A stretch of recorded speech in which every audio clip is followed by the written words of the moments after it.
यार अभी 10-15 दिन हुए मोबाइल को लिए हुए और इसका फिंगरप्रिंट ढंग से काम नहीं कर रहा। क्या करूँ यार, कुछ समझ में नहीं आ रहा। या तो मेरे को नई गाड़ी चाहिए, पैसे चाहिए मेरे को वापस। मैं गाड़ी नहीं लूंगा ये भाई। हेलो, गाड़ी चाहिए नहीं तुम्हें जब रिवर्ट किया, मेरे को रिवर्ट किया। ये तो अच्छा आइडिया है। अभी जाता हूँ सर्विस सेंटर, जाके मोबाइल दे के आता हूँ वापस और कहूँगा उनको मेरा मोबाइल एक्सचेंज करें या फिर मुझे पैसे दें। अरे रुको रुको, ज़्यादा एक्साइटेड होने की ज़रूरत नहीं है। मैं बताने वाला हूँ आपको कि इस तरीके की सिचुएशन में आपको क्या करना चाहिए। क्या मेरी तरह आपको अपना प्रोडक्ट उठा करके सर्विस सेंटर पे जा कर के उनसे ये बोलना चाहिए, या कंपनी में जा कर के उनसे ये बोलना चाहिए कि भाई या तो पैसा दे या दूसरा प्रोडक्ट दे? क्या ऐसा सोल्यूशन हो जाएगा हमारा? या कोई दूसरा तरीका हमारे पास है, सही तरीका, जिससे हमें उस प्रोडक्ट की कीमत तो मिले ही मिले, लेकिन उससे अधिक उनको सबक भी मिले जिसने हमें ये डिफेक्टिव चीज़ दे दी है और जिससे हमारा हरेसमेंट हुआ है। यानी मैंने चीज़ 35 की ख़रीदी तो मेरे को वहाँ से 35 की जगह कम से कम 50 मिलना चाहिए, क्योंकि मैं परेशान हुआ हूँ उसकी सर्विस को लेकर के, उसकी प्रोडक्ट को ख़रीद करके। तो क्या है वो तरीका जो कि लीगली आपको ये अधिकार देता है कि आप अपने उस प्रोडक्ट को, सर्विस को चेंज करा करके कंपनसेशन तो लेंगे ही, लेकिन मानसिक हरेसमेंट हुआ है उसका भी आपको हर्जाना देना पड़ेगा। जितना टाइम पीरियड आपको उस केस को फाइट करने में लग रहा है उसका इंटरेस्ट भी वो पे करती है कंपनी। तो दोस्तों, सबसे पहले तो आप ये जान लें कि अगर आपने कोई चीज़ परचेज की है, आपने अपने यूज़ के लिए या आपके फैमिली मेम्बर के यूज़ के लिए की है, और ऐसी स्थिति के अंदर उसमें कोई प्रोडक्ट में ख़राबी आ जाती है, उस प्रोडक्ट का आपने या तो पेमेंट कर दिया है या थोड़ा पेमेंट कर दिया है, या आपने प्रॉमिस किया है कि आप बाद में पे करने वाले हैं, लेकिन आपने वो प्रोडक्ट या सर्विस प्राप्त तो कर ली है, उसमें कोई इशू आ गया है। तो अब दोस्तों, हमें ये पता होना चाहिए कि जो भी कंपनीज़ के हम प्रोडक्ट खरीदते हैं उन सभी के द्वारा वारंटीज़ दी जाती हैं। विद इन वारंटी आपके प्रोडक्ट में कोई ख़राबी हो रही है, अब जैसे मान लीजिए मैंने जो मोबाइल ख़रीदा उसकी वारंटी 1 साल है। 1 साल के अंदर अंदर अगर उसमें कोई इशू आता है तो मैं सर्विस सेंटर में जाऊंगा और वहाँ जाकर कहूँगा साहब ये दिक्कत आ रही है, इसका सोल्यूशन करो। कुछ पार्ट्स ऐसे हैं उनकी जो वारंटी है वो 6 महीने की हो सकती है, तो 6 महीने में अगर उसमें कोई इशू होता है तो कंपनी उसको रिप्लेसमेंट करके देगी, चेंज करके देगी, सोल्यूशन करके देगी।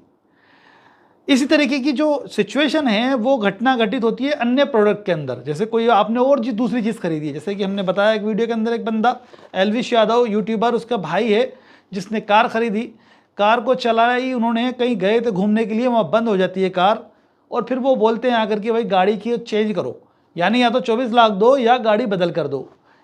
तो वो वाली कंडीशन ही हम बात कर रहे हैं इस वीडियो के अंदर। तो क्या वहाँ पे तो जाहिर सी बात है मैनेजर जो है उसकी इतनी अथॉरिटी नहीं, उसके पास इतना पावर थोड़ी है।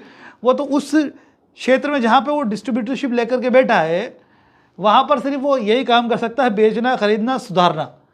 भाई किसी को ना तो पैसे दे सकता और ना ही वो चेंज कर सकता, वो तो ऊपर की अथॉरिटी से हरी झंडी मिलती तब होते हैं सारे काम। वो ही सिचुएशन हर चीज़, हर जगह, हर प्रोडक्ट के साथ होगी। मैं अगर सर्विस सेंटर पर जाकर के मेरा मोबाइल चेंज कराना चाहूँगा तो भाई ऐसा नहीं होता। हाँ, ये देखना पड़ेगा हमें कि रिप्लेसमेंट पॉलिसी है क्या उस कंपनी के प्रोडक्ट की। जैसे सैमसंग के अंदर विद इन 7 डेज़ कोई ऐसा इशू आता है जो दिक्कत देने वाला है तो रिप्लेसमेंट हो जाता है प्रोडक्ट का, नया प्रोडक्ट मिल जाएगा विद इन 7 डेज़। तो उस तरीके की कंडीशन अगर आपके साथ घटित होती है तो पहले देख लें भाई आपकी कंपनी जिस कंपनी का आप प्रोडक्ट खरीद रहे हैं उसमें रिप्लेसमेंट पॉलिसी कितने दिन की है। तो दोस्तों, अब मैं बता रहा हूँ आपको कि जैसे कोई चीज़ आपने परचेज की अपने यूज़ के लिए या अपने फैमिली मेम्बर की यूज़ के लिए, लेकिन आप उस प्रोडक्ट और सर्विस को रीसेल नहीं कर सकते, कमर्शियली यूज़ नहीं कर सकते, उस कंडीशन में आप कंज्यूमर की श्रेणी में नहीं आएंगे और आप कंज्यूमर फोरम का सहायता नहीं ले सकते। तो दोस्तों, अब ऐसी स्थिति के अंदर आप जब तक उस प्रोडक्ट की वारंटी है तब तक आराम से यूज़ करें। कोई भी दिक्कत आती है तो सर्विस सेंटर सबसे पहले सॉल्यूशन करेगा। अगर कोई इशू आता है तो सर्विस सेंटर ही जाना चाहिए। डायरेक्ट कोर्ट जाएंगे तो वो भी कोर्ट भी कहेगा भाई सर्विस सेंटर क्यों नहीं गए आप, ये समस्या थी तो उसका समाधान वहाँ से करवाते।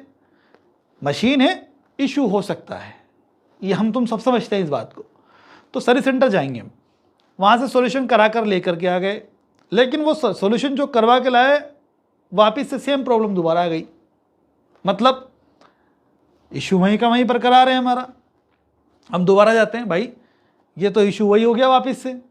अगर अब की बार तो ठीक कर रहा है और अगर सेम इशू दोबारा आया तो भाई मैं प्रोडक्ट चेंज करवाऊँगा, फिर मैं बार बार चेंज नहीं कर, ये चीज़ इशू को बार बार मैं रिजोल्व कराने नहीं आऊँगा, मेरा ये काम रह गया क्या? कॉमन सेंस की बात है।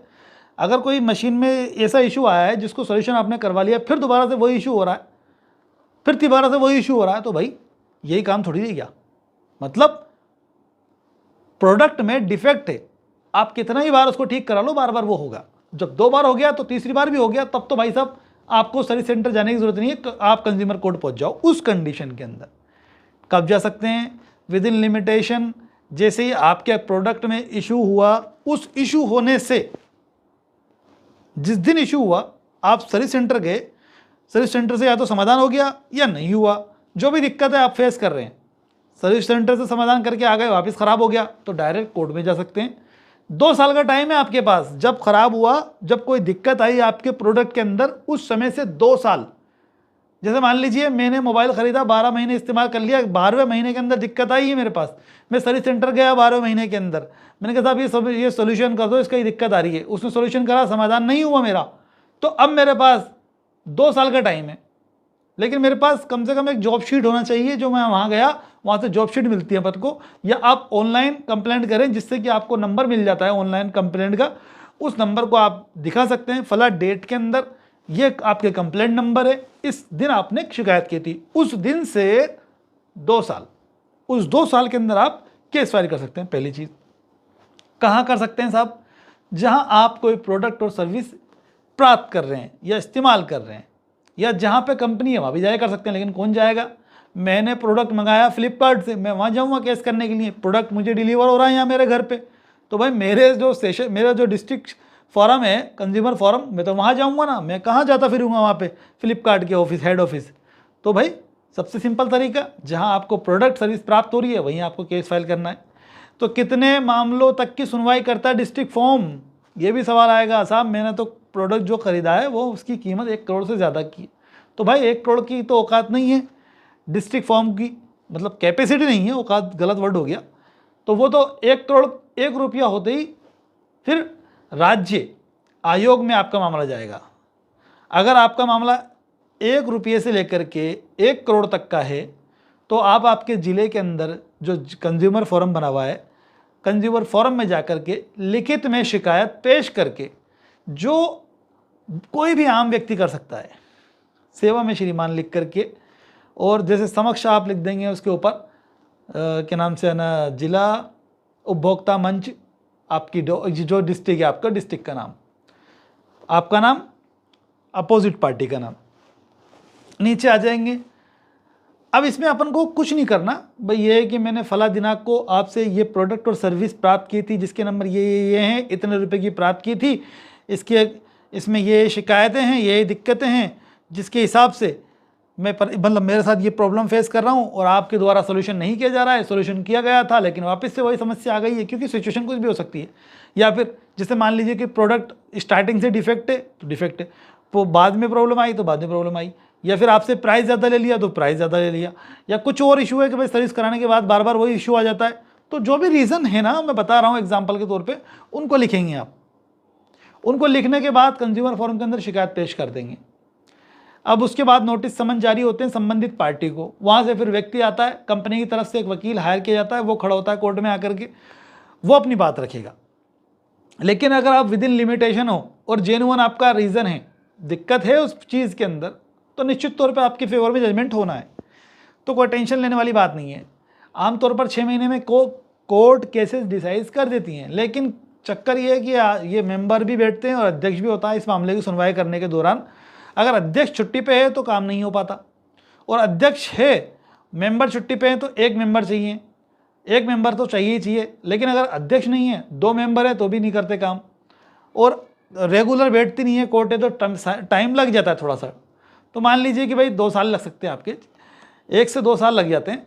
तो जितना भी टाइम लग रहा है इस केस के अंदर, जिस दिन से आपने केस फाइल किया उसके हिसाब से इंटरेस्ट आपको मिलेगा। जो राशि है आपकी 50,000 रुपये की कोई चीज़ है आपकी, उस 50,000 रुपये पे इंटरेस्ट जुड़ करके मंथली के हिसाब से आपको मिलेगा। आपको जो परेशानी हुई, आपका जो दिक्कत आई है, उस हरेसमेंट का भी आपको हर्जाना अलग से मिलेगा, क्योंकि आप प्रॉब्लम फेस कर रहे हैं उस कंपनी के प्रोडक्ट या सर्विस को लेकर के। तो ये तो ही एक बात, काफ़ी बात समझ में आ गई होगी। अब थोड़ा सा डिस्कस करते हैं इस सिचुएशन के बारे में जिस तरह से सर्विस सेंटर पे जाकर के एलवी यादव ने और उसके ब्रदर ने जाकर के माहौल बनाया कि साहब कार के बदले न्यू कार या 24 लाख रुपए, तो इस सिचुएशन के अंदर जिस तरीके से न्यूसेंस क्रिएट हो रहा था, उस समय कंपनी का मैनेजर पुलिस को बुला करके शिकायत दर्ज करवा सकता था। एक्चुअल में ये न्यूसेंस की श्रेणी में आता है। 151 CRPC में पुलिस इनको उठा सकती थी, लेकिन क्या होता है, जो कंपनी होती है उसकी इमेज ज़्यादा वैल्यू रखती है 151 CRPC की कार्रवाई करने से, क्योंकि कहीं ना कहीं अगर ऐसी कार्रवाई टाटा करेगा तो उसकी इमेज पे फर्क पड़ेगा। भाई कस्टमर्स को भी देखो, पुलिस से पकड़वा दिया, तो वो बर्दाश्त करती है, कंपनी सहन करती है, कोशिश करती है कि कैसे भी करके अपने कस्टमर को सेटिस्फाई करे। तो बहुत अच्छे तरीके से हैंडल करते हुए मुझे वहाँ की जो स्टाफ है नज़र आए, बहुत ही ज़्यादा बर्दाश्त किया। बहुत कम लोग होते हैं इतना बर्दाश्त करने वाले, लेकिन जो भी कंपनी होती है, बड़ी कंपनी, वहाँ पर ऐसे लोगों को हायर किया जाता है जो बर्दाश्त कर सके। भाई एग्रेसिव नहीं होना है, उसको होने दो एग्रेसिव, कस्टमर को। हमें, क्योंकि देखो कंपनी की इमेज ज़्यादा वैल्यू रखती है, मार्केटिंग करने में जितना खर्च होता है ना, उतना इतने से इम्पैक्ट, इसका ज़रा सा नेगेटिव अगर कंपनी कर जाती है तो कई पैसे लगा दो, वो वापस से उतनी मार्केटिंग नहीं हो पाती जितनी अच्छा करने से होती है। तो जाहिर सी बात है, अच्छा करा तो फिर नेगेटिव कोई भी चीज़ नहीं आई, नेगेटिविटी कोई नहीं आई। और भाई साहब ने एक निवेदन भी कर दिया था कि टाटा का प्रोडक्ट की मत खरीदो। और मैंने कहा भाई ये क्या हो गया, टाटा इंडिया कंपनी हमारी का, हम अगर हम स्वदेशी नहीं खरीदेंगे तो क्या विदेशी खरीदेंगे भाई? तो ये भी गलत चीज़ है। तो कुल मिलाकर के ये तरीका सही नहीं था। तरीका यही है, आप कंज्यूमर कोर्ट का सहारा ले सकते हैं। आपको एक प्रोडक्ट में दिक्कत है, निश्चित तौर पे आपको कंपनसेशन तो मिलेगा, और जितनी वैल्यू का आपका प्रोडक्ट था वो पूरा पैसा ही मिलेगा आपको। तो उम्मीद है बात समझ में आ गई होगी आपके। अगर मान लीजिए कि कोई जजमेंट होता है, उस जजमेंट में आपको दिक्कत नज़र आती है, भाई कम दिया, पेमेंट कम दिया आपको, आपके फेवर में नहीं आ रहा जजमेंट, तो आप उसकी अपील कर सकते हैं राज्य आयोग के अंदर। अगर वहाँ से भी आपको सोल्यूशन नहीं हो रहा तो आप राष्ट्रीय आयोग के अंदर करेंगे, और फिर वहाँ से भी सोल्यूशन नहीं हो रहा तो सुप्रीम कोर्ट करेंगे। ये अपील वाली स्टेजेस हैं। लेकिन दोस्तों ऐसा होता नहीं है, आपको इतना लंबा जाने की ज़रूरत नहीं पड़ेगी। आपकी सुनवाई से जो डिस्ट्रिक्ट कोर्ट है उसी में हो जाएगी, डिस्ट्रिक्ट फॉर्म में ही आपको ही सॉल्यूशन मिल जाएगा। निश्चित तौर पे अगर आप वहाँ पे फाइल करते हो ना, तो रिजल्ट आपके फेवर में आएगा। 99% रिजल्ट आप ही के फेवर में आते हैं अगर आप जेन्युइन केस रखते हैं तो। फेक केस ना करें, वरना फाइन भी देना पड़ सकता है। फॉलो करें दोस्तों ऐसे वीडियो देखने के लिए।